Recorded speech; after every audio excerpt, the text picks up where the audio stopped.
Alright guys, Murphs here. And today, we're going to talk about 5.56/223 bullet weights and where they apply and considerations you need to make whenever you're selecting your bullet weights. Now, the 5.56/223 cartridge is based around a 22, specifically the 222 Remington, and there's actually a lot of bullet weights out there for it, ranging from about 45 grains all the way up to 90 grains. And with that, there's actually a surprising amount of information that goes into the selection of what is effectively an overpowered 22 caliber bullet. Now, in order to frame this conversation, there's three things you got to take into consideration every time you pick your bullet weights. First thing is, well, the weight that you want to run. It seems kind of obvious, but this is a pivotal point about the other two things that we're going to talk about, which are your barrel length and your twist rate. Now, I kind of want to talk about these in reverse order. So first, let's talk about twist rate. All right, so twist rate is how we express how many revolutions the bullet makes as it passes down the bore of the rifle.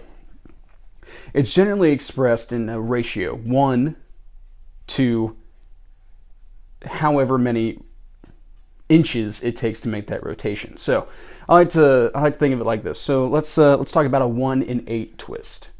All right. So if we put with the bullet in the chamber and we put a dot at the top of that bullet, we would be expressing in that 1 in 8 how long it takes during the travel of that bullet down the barrel for that dot to make it back to the 12 o'clock position. All right. So it's 1 revolution in every 8 inches is a 1 in 8 twist. 1 in 12, 1 revolution in every 12 inches of travel. Okay? That is how we express twist rate. Now, twist rate is really going to depend, is going to heavily affect your stabilization across bullet weights and all that kind of stuff.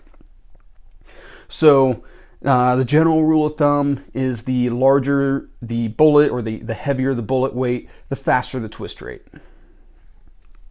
Now, twist rate, especially as you start, if you like spin up, say, really fast lightweight bullets, if you spin them too fast and like, say, I don't know, a 1 in 7 or something like that, when it's at the lighter end of the 223 spectrum, you could actually have jacket separation in the bullet. You could basically have the bullet just come apart after exiting the bore.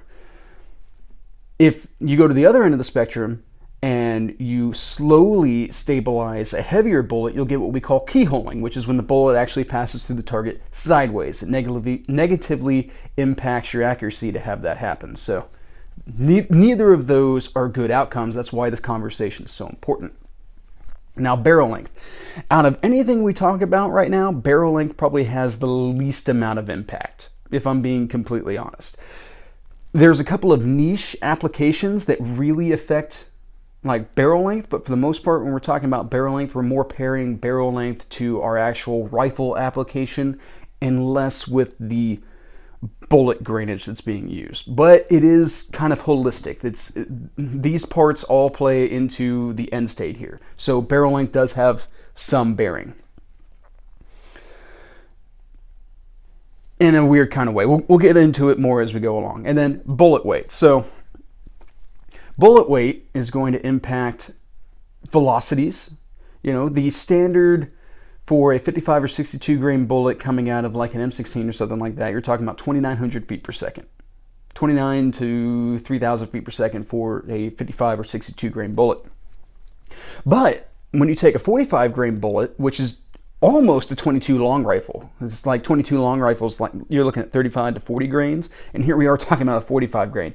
That's a really small bullet, still sitting on an awful lot of powder and a lot of barrel length. A lot of time for that powder to actually get full consumption. So at that point, you're talking in excess of 3,300 feet per second in a 223. That's fast. That's extremely fast. Now, you go to the other side of that, you know, and you're talking about 77 grain bullets moving at 2,900 feet per second, that's actually a really good kinetic type translation there, because now you're talking about something that's moving quite fast and also has more mass to be able to deliver more energy on target. That's where we get into discussions there about bullet weight having its impact. So those are the three concepts that we have to keep in mind whenever we're talking about selecting a bullet weight for our purpose. So the two biggest impacts here are really going to be weight to twist rate. That's almost a tongue twister right there, guys. I imagine this isn't helping, but whatever. So when we talk about twist rate, we're really talking about the stability of the bullet, keeping it to where the rounds are not unmaking themselves as they're supposed to be flying through the air, and to where they are stable enough to not go in sideways. And with that, there's actually a lot of twist rates across the 223, 5.56 chambered rifle options. So let's go ahead and go into a couple of those now. So the 1 in 14 is kind of like the 1 in 14, the 1 in 12, that's the first twist rates that were applied on like the old Colt SPO1s, the M16 and stuff like that. And those are meant, specifically the 1 in 14 is meant to run from like the 45 grain up to 52 grain. And on the 1 in 12, it's meant to run from the 45 grain up to the 60 grain. Now you'll still find 1 in 14 and 1 in 12 twists in a lot of sporting type rifles. Now, the idea behind the original twist rate in the M16 and stuff like that was to barely stabilize the 55 grain bullet. The idea was that as soon as the round impacted, it would roll and then break apart and all that kind of stuff, because you couldn't have expanding bullets. But if a bullet just so happened to wind up with an erratic path once it hit the body and then came apart and increased its wounding capability, well then, that's just oops type of deal. It's not like the bullet was designed to come apart, it just did. And that was why they selected it that way. However, you'll notice now that we're not running that slow of a twist rate anymore, and that was because we were coming up with some penetration and accuracy issues as well. Now the 1 in 10. The 1 in 10 is really common in your older Ruger Mini 14s, like the ones that still have the pencil barrels in them. And that's supposed to stabilize like the 55 to 69 grain range of projectiles. I guess I can't imagine trying to run a lot of the nicer like 69 grain Match King type ammunition out of an older Ruger Mini 14, because those rifles are just not that accurate to begin with. They weren't built for it. That wasn't their intention. It was meant to be a minute of man rifle, and that's what it is. But, to each their own. Now, the 1 in 9 is more or less that same twist rate, and this is where things get really funky, especially when we start to talk about the AR-15. Because you'll read some reviews and writers, and they'll talk about how their 1 in 9 twist rifle is stabilizing a 77 grain bullet just fine. Or they'll say that they ran 45 grain bullets through it and it just spat out metal all over the place. The rounds were coming in all kinds of wonky. This requires a lot of personal study and investing your time and effort into trying out different loads and all that kind of stuff. So consider this a broad guide, not necessarily a de facto standard. And then in addition to that, if you throw in things like hand loads and all that kind of stuff, where you can more tune a cartridge to the rifle that you're trying to run it out of, the twist rate, barrel length, all that kind of stuff, that's going to drastically change this effect as well. So don't consider anything that we're talking about hard, fast rules as much as broad spectrum ideas. So the 1 in 9, you're looking at roughly 55 to 69 grain bullet stabilization, and that's fine. You'll find that in a lot of your budget AR-15s and those types of rifles. Now you get to the 1 in 8, and the 1 in 8 is probably the most versatile chambering, and that's supposed to be able to stabilize 55 to 77 grain bullets, and that's why it's a fairly popular chambering and a twist rate and a sought after twist rate for that very purpose, that you have this wide gambit of ammunition that you can use across it. Now your 1 in 7 twist rate is optimal for your heavyweight bullets. That's supposed to be its niche. So the 77, the 85, the 90s, that is when you need to start really looking at the 1 in 7. However, it will still stabilize a 55 grain bullet. It just won't do it that well. You're not going to get the best accuracy out of your common 55 grain loadings in a 1 in 7 twist, but it'll still stabilize them. It'll still shoot them just fine. All right, so now we talked about twist rate. Let's go ahead and let's talk about some actual bullet pairing to your result. So like 45 grain bullets, 45, 50, 52 grain bullets, things in that area, those are solidly varmint cartridges. You're looking at pairing that with a longer barrel, like a 22, 24 inch barrel maybe, something nice and heavy, and you're looking to take out coyotes or groundhogs or something like that at distance. That's the idea behind that cartridge. Some people might push and say that that is a deer cartridge, and I 100% disagree with you.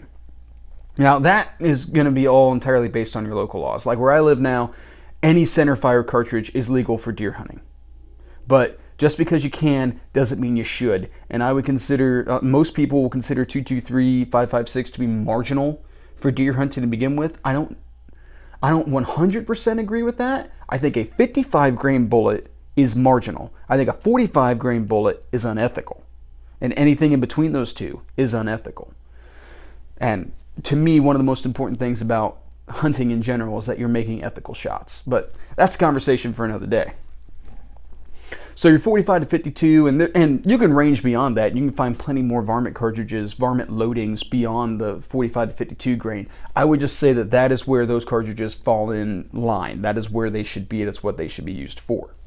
Now, 55 grain was the original combat loading for the 556 cartridge. It was the M193, and I think they're perfectly acceptable for that case. The 55 and now the 62 grain, which actually came out with the M16A2, which also introduced the 1 in 7 twist around the 62 grain cartridge, the M855.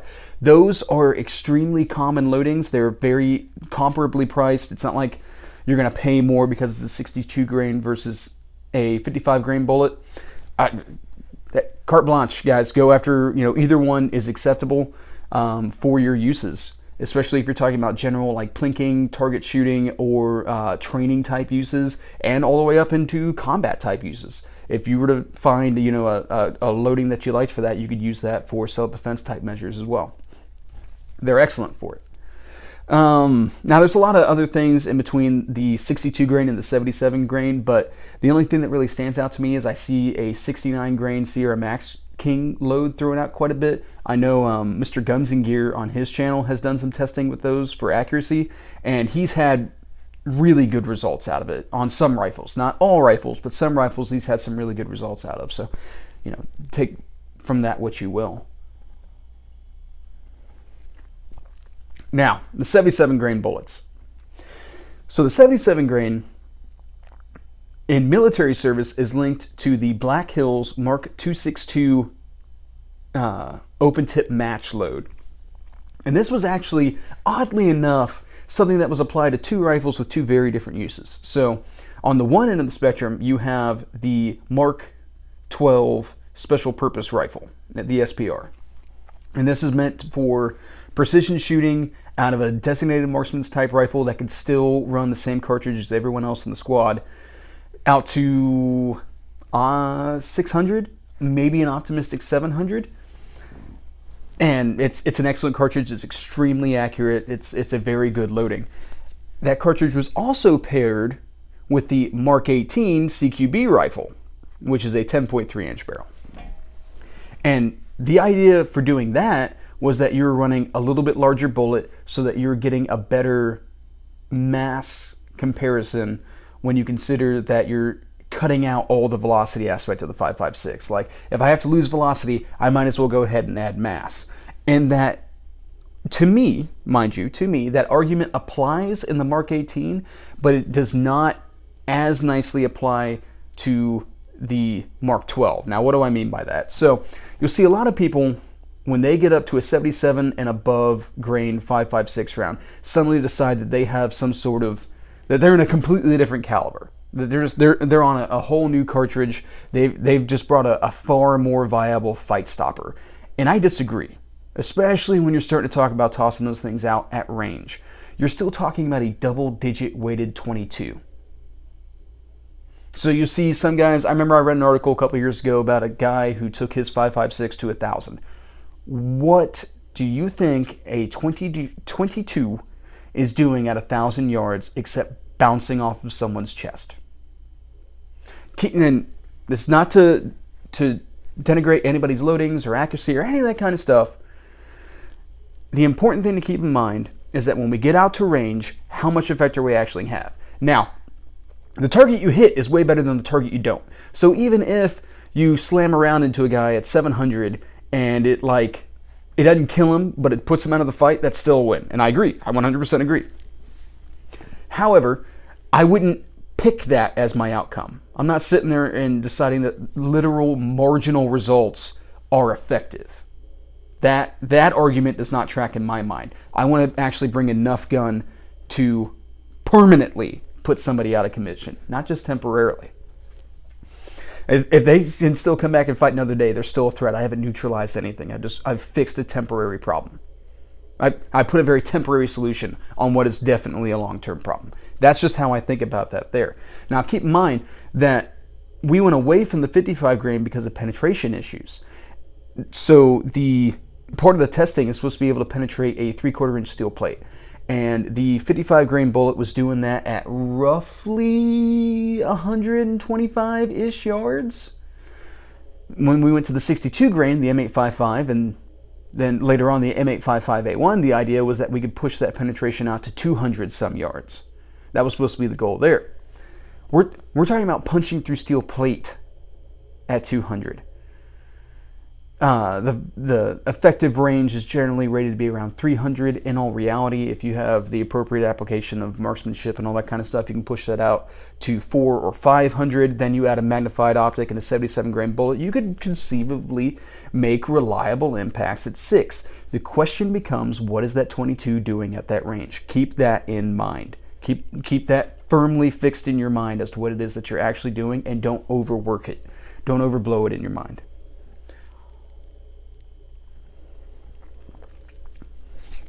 All right, guys, I think that pretty much covers what I want to talk about with that. Like, it is a question that I get a lot of times, especially as guys are looking through and they're selecting either parts to build a rifle, or they're trying to think about how best to apply their rifles and all that kind of stuff. One thing that I will touch on is that I run 55 grain in 100% of my rifles. I made that choice a really long time ago that I would just standardize on 55 grain. It's extremely accessible. There's, it's cheap, it's available, there are plenty of loadings that I can get for it, and that is what I run in all of my rifles, regardless of twist rate. Because pretty much everything I have runs in the 1 in 9 to 1 in 7 twist rate, and it gets stabilized in all of them. Now, that's not to say that I wouldn't match to the scenario. So I presently do not have any type of a special purpose rifle stand-in. At some point I would like to have a comparable system built out to my specifications, but I haven't done it yet. And when I do that, I will look at upgrading my grainage at that point. Just the thing that always kind of makes me flounder about that conceptually is that ultimately I never have, with the lack of ammo standardization, I have to then stock additional of that ammunition and try to get it to be comparable or viable in comparison to my 55 grain rounds, which is why I like to stick with 55 grain out of everything.